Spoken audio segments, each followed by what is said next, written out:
Hola chicos, ¿cómo están? Mi nombre es Jonathan Tobón y hoy de nuevo les doy la bienvenida a otro video explicativo. El día de hoy vamos a tratar de explicar o de entender qué es el presente simple. ¿Listo? Debo aclararles que el presente simple lo vamos a dividir en varias partes.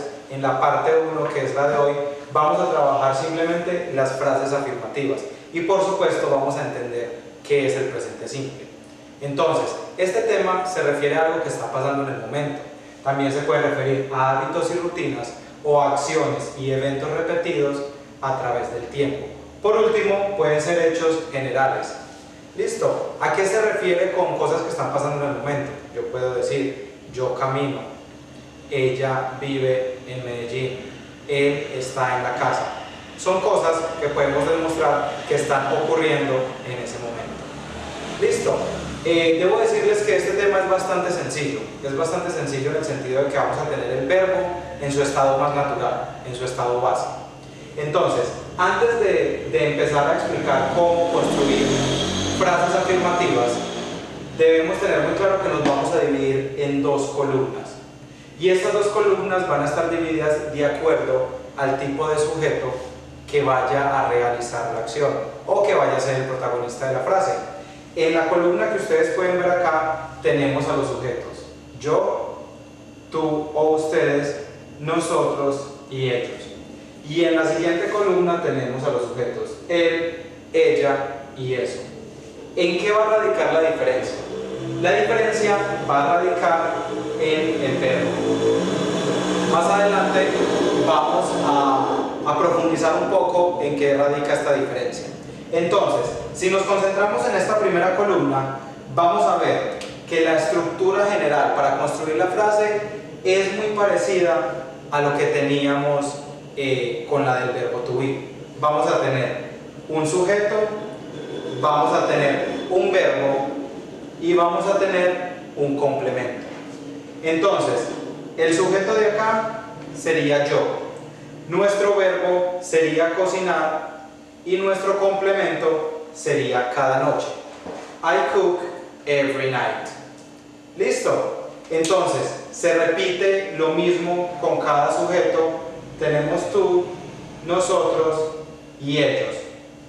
Lo bueno de esta columna o de este tipo de frases es que no nos tenemos que complicar, solamente tenemos que cumplir con la estructura: sujeto, verbo y complemento. Cuando pasamos a la columna de este lado, vamos a tener lo mismo. Vamos a tener un sujeto, vamos a tener un verbo y vamos a tener un complemento. Pero ustedes estarán preguntando, ¿qué significan estas cosas? Pues resulta, y nos tenemos que meter esto en la cabeza, que solo estas cositas que ustedes ven acá pueden ser aplicadas cuando la frase lleva él, ella o eso.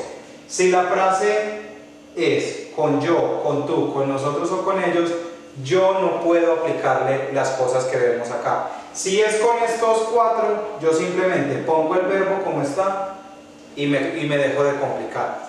Pero si la frase es con alguno de estos tres, yo tengo que agregarle al verbo. Si ven acá, aparece verbo más, le tengo que agregar o es, la E y la S, le tengo que agregar IES o le agrego la S. Ustedes estarán preguntando, ¿en qué radica eso? ¿Cómo sé yo cuál de esos tres debo agregarle? Para yo saber cuál de esos tres debo agregarle, les traje unas pequeñas reglas para que ustedes puedan guiarse.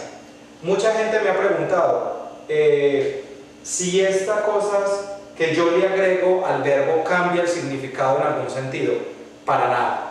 No le cambia el significado al verbo para nada, pero es una regla gramatical que el idioma nos dice que debemos cumplir cuando estamos hablando de estas tres personas.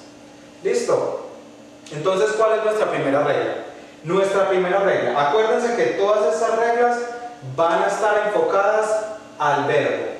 Yo no tengo que aplicar estas reglas al sujeto, ni tengo que aplicarle la regla al complemento. Solo le aplico estas reglas al verbo.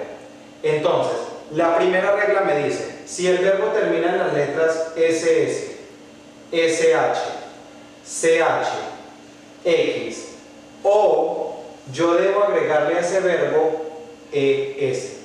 Si se fijan acá está el ejemplo, acá tenemos el verbo fix. El verbo fix significa arreglar o reparar y este verbo termina en X. Lo único que yo tengo que hacer es agregarle la S y luego el complemento. ¿Listo?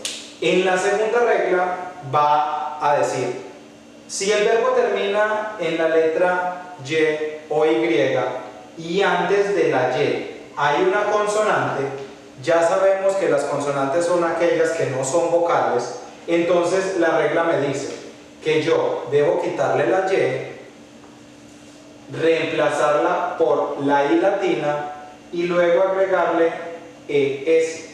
Entonces, aquí tenemos el verbo study, lo único que hago es, termina Y, antes hay una consonante que es la letra D, le quito la Y, la reemplazo por la I latina y luego le agrego ES. ¿Listo? Acá tenemos otro ejemplo, Juan studies at home. Si ustedes se fijan, aquí no dice ni él, ni ella, ni eso, pero dice Juan, y por razón natural sabemos que Juan se refiere a él. ¿Listo?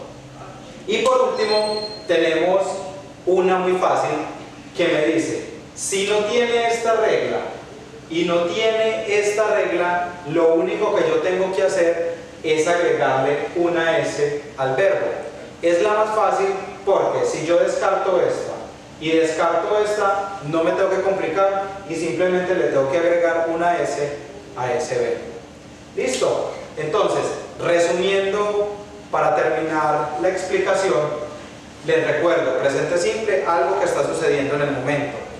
Con los sujetos yo, tú, nosotros y ellos no tengo que hacer absolutamente nada. Pongo sujeto, verbo y complemento y mi frase queda lista. Pero si la frase es con él, ella o eso, tengo que estar pendiente cuál de estas tres reglas le debo aplicar al verbo. ¿Listo? No se les olvide, por favor, revisar la actividad de práctica que está a continuación en el video y si se animan, por favor compartan la respuesta en los comentarios que yo estaré revisando y chequeando para darles una retroalimentación. Les agradezco mucho y espero que estén muy bien. Saludos.